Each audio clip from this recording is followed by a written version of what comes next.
पूरी दुनिया में कोरोना वायरस अपना कहर बरपा रहा है। इस वायरस की वजह से दुनिया भर में पीड़ितों का आंकड़ा 28 लाख को पार कर चुका है, जबकि इस खतरनाक वायरस की वजह से होने वाली मौत का आंकड़ा 1,90,000 को पार गया।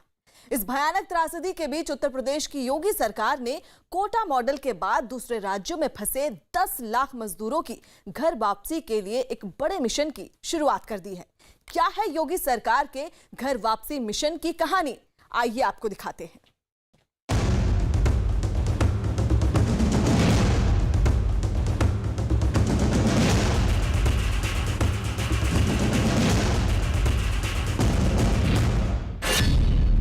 हिट हुआ सीएम योगी का कोटा प्लान।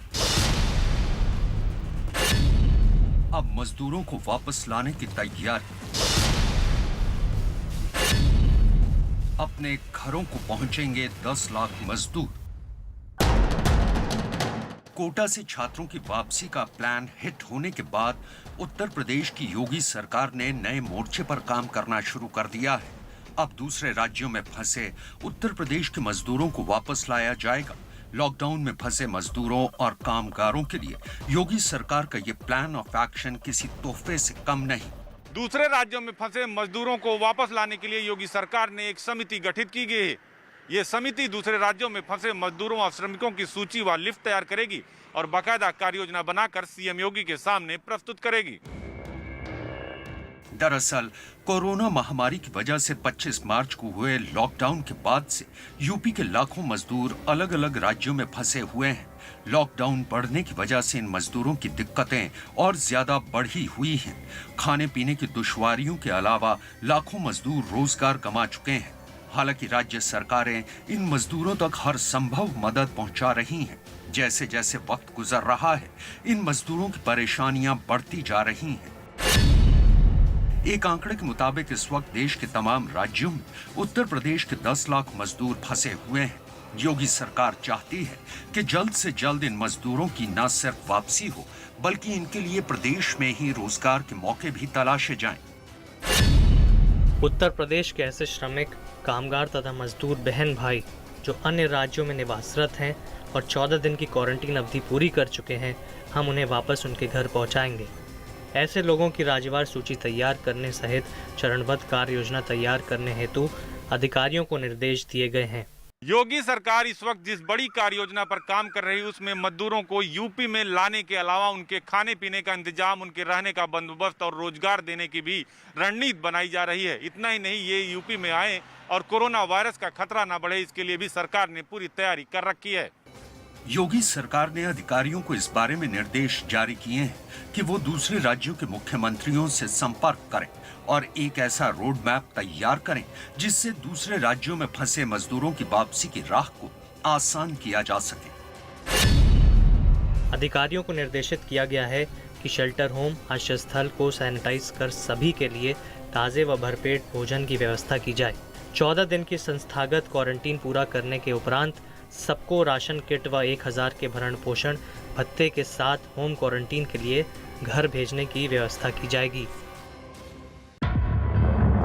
कोरोना वायरस के लगातार बढ़ते खतरे को देखते हुए राज्य सरकार किसी भी तरह का रिस्क नहीं लेना चाहती।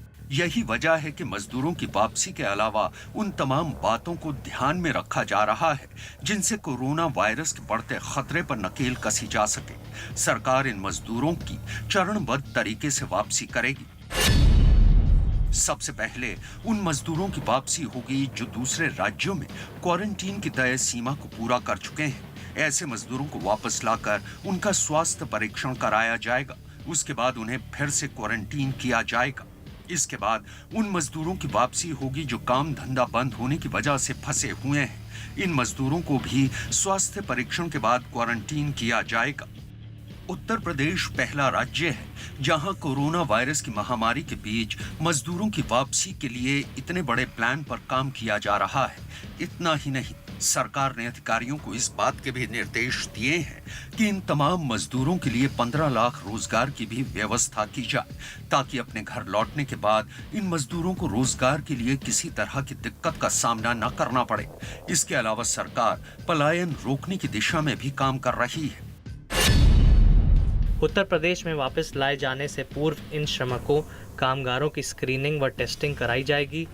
तत्पश्चात बस द्वारा सभी को इनके जनपदों में भेजा जाएगा। हमारे श्रमिक और कामगार बंधु जिस जनपद में जाएंगे वहां भी 14 दिन क्वारंटीन का समय पूरा करेंगे। दरअसल हाल ही में यूपी सरकार ने लॉकडाउन की वजह से कोटा में फंसे करीब 8,000 छात्रों को वापस बुलाया है। इन सभी छात्रों की प्रोटोकॉल के तहत न सिर्फ थर्मल स्कैनिंग की गई, बल्कि यूपी में इन्हें क्वारंटीन भी किया गया है। कोटा के प्लान की सफलता ने ही दूसरे राज्यों में फंसे मजदूरों की वापसी के लिए एक रास्ता तैयार किया है। लेकिन जितनी आसानी के साथ छात्रों को वापस बुला लिया गया, उतनी राह मजदूरों के लिए आसान नहीं है, क्योंकि मजदूरों की तादाद करीब 10 लाख है। रोड और रेल सेवाएं बंद हैं। दूसरे राज्य इन मजदूरों को यूपी के बॉर्डर तक छोड़ेंगे। बॉर्डर से यूपी रोडवेज तक इन मजदूरों को पहुंचना होगा। इतना ही नहीं, सरकार के सामने सबसे बड़ी चुनौती ये भी होगी कि इन मजदूरों की वापसी से कोरोना के ग्राफ में हरगिज इजाफा ना हो, क्योंकि ज्यादातर ऐसे राज्यों में ही मजदूर फंसे हैं जहां कोरोना वायरस अपना कहर बरपा रहा है। 3 मई को दूसरे चरण के लॉकडाउन की आखिरी तारीख है। सरकारें अपने अपने स्तर से लॉकडाउन का पालन कराने में जुटी हैं। किसी भी तरह की चूक से बचने के लिए प्रशासनिक स्तर पर बड़े कदम उठाए जा रहे हैं। इसी तरह यूपी में भी योगी सरकार कोरोना वायरस के खिलाफ एक बड़ी जंग लड़ रही है, जिसका असर ये हो रहा है कि सरकार न सिर्फ दूसरे राज्यों में फंसे लोगों की घर वापसी के लिए कारगर रणनीति बना रही है, बल्कि इस महामारी से निपटने के लिए अचूक हथियार भी तैयार करने में जुटी हुई है।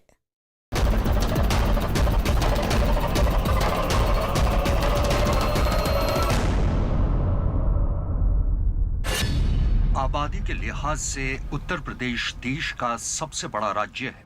20 करोड़ से ज्यादा की आबादी वाले इस राज्य में कोरोना वायरस के खिलाफ योगी सरकार बेहद कारगर रणनीति के तहत काम कर रही है। सरकार न सिर्फ यूपी के सभी जिलों की रोजाना मॉनिटरिंग कर रही है, बल्कि कोरोना वायरस की चेन को तोड़ने के लिए एड़ी चोटी का जोर लगा रही है। सरकार के निर्देशों के मुताबिक रमजान में कहीं भी कोई भीड़ इकट्ठी ना हो, डीएम किसी भी प्रकार की नई व्यवस्था देने की कोशिश ना करे। किसी भी जिले में 30 जून तक कोई सार्वजनिक सभा नहीं होगी। मंडियों को खुले मैदान में शिफ्ट किया जाए ताकि वहां सोशल डिस्टेंसिंग को पूरा किया जा सके। लोगों से अपील करें कि अफवाहों को ना फैलने दें। सीमावर्ती जिलों में किसी भी तरह की घुसपैठ ना हो। हर जिले में शिक्षा विभाग की टीम गठित हो। कोटा से वापस आए छात्र छात्राओं से बातचीत कर उनका हालचाल जाने। सरकार का ध्यान उन राज्यों से वापसी कर रहे लोगों पर ज्यादा है जहां कोरोना वायरस अपना कहर बरपा रहा है। यही वजह है कि राजस्थान के कोटा से लौटे छात्रों की देखभाल की जिम्मेदारी भी सरकार ने अधिकारियों को दे रखी है। दरअसल कोटा में फंसे छात्रों की वापसी के बाद विपक्ष ने सरकार को घेरना शुरू कर दिया था। बीएसपी और कांग्रेस ने भी दूसरे राज्यों में फंसे मजदूरों का मुद्दा उठाया था। यहां तक कि यूपी के पूर्व सीएम अखिलेश यादव ने भी सरकार पर भेदभाव करने का आरोप लगाया था। अब उत्तर प्रदेश के हर गांव कस्बे में ये प्रश्न उठ रहा है कि दूसरे राज्यों में फंसे मजदूरों को वापस लाने के मामले में भाजपा सरकार भेदभाव क्यों कर रही है। जनता के आक्रोश के डर से भाजपा के शर्मसार कार्यकर्ता मुंह छिपाए बैठे हैं। आज जनता समझ गई है कि भाजपा गरीबों कामगारों के साथ नहीं है। विपक्ष के हमले के बीच योगी सरकार ने कोरोना वायरस के खिलाफ अपनी जंग को और तेज कर दिया। न सिर्फ सरकार ने दूसरे राज्यों में फंसे मजदूरों की वापसी का रोड मैप तैयार करने के निर्देश दिए, बल्कि यूपी के सभी जिलों के डीएम को एक ऐसे सूत्र पर काम करने को कहा है जो कोरोना वायरस के खिलाफ अचूक प्रहार कर सकता है। सीएम योगी के सूत्र के मुताबिक जिला प्रशासन को सोशल डिस्टेंसिंग, कॉन्टैक्ट हिस्ट्री और मेडिकल स्टाफ के बचाव पर जोर देना है। सीएम योगी के निर्देश पर हर जिले के डीएम को यह तय करना है कि लोगों के बीच सोशल डिस्टेंसिंग के फॉर्मूले का पालन सख्ती के साथ कराया जाए। इसके अलावा अगर कोई शख्स कोरोना पीड़ित है तो ये पता लगाना भी प्रशासन की ही जिम्मेदारी है कि वो शख्स कितने लोगों के संपर्क में आया। इसके अलावा मेडिकल स्टाफ सुरक्षित रहे, इस बात का भी प्रशासन को ख्याल रखना है। दूसरे राज्यों में अगर यूपी की तुलना की जाए तो आबादी ज्यादा होने के बाद भी यूपी में कोरोना वायरस अभी बेकाबू नहीं हुआ है। आंकड़े बताते हैं कि यूपी में कोरोना पीड़ितों की संख्या जहां 1600 के पार पहुंच चुकी है, जबकि कोरोना वायरस की वजह से होने वाली मौत की संख्या 20 से ज्यादा हो चुकी है। दरअसल यूपी में कोरोना कैसे और कब फैलना शुरू हुआ, इसका भी पता लगाना जरूरी है। 2 मार्च को आगरा से आया पहला केस। आगरा के बाद 12 मार्च को लखनऊ में पहला केस आया। महिला चिकित्सक कोरोना पॉजिटिव निकली। महिला ने विदेश यात्रा की थी। 20 मार्च को कोरोना के 23 केस। 31 मार्च को कोरोना के केस बढ़कर 103 हो गए। मार्च के अंत तक हालात काबू में थे, लेकिन अगले 20 दिन में कोरोना पीड़ित मरीजों की संख्या 1100 के पार हो गई। यूपी में अचानक बढ़ी मरीजों की इस तादाद के पीछे 2 बड़े विलन सामने आ रहे हैं। पहला, तबलीगी जमात, दूसरा नोएडा की सीज फायर कंपनी। यूपी में तबलीग को विलेन ऐसे ही माना जा सकता है क्योंकि राजधानी लखनऊ में ही कोरोना वायरस के 160 से ज्यादा मरीजों में 140 मरीज जमात से ताल्लुक रखते हैं, जबकि नोएडा की सीज फायर कंपनी में ब्रिटेन से ऑडिट पर आए एक शख्स ने भी कोरोना फैलाने में अपनी बड़ी भूमिका निभाई। ये शख्स कोरोना वायरस से पीड़ित था। इन्हीं 2 वजहों से यूपी में कोरोना के आंकड़ों में अचानक तेजी से इजाफा हुआ। हालांकि योगी सरकार इस मुश्किल वक्त में भी पूरी मुस्तैदी के साथ इस महामारी का न सिर्फ मुकाबला कर रही है, बल्कि दूसरे राज्यों में फंसे मजदूरों को लाने की कोशिशें भी तेज कर दी गई हैं।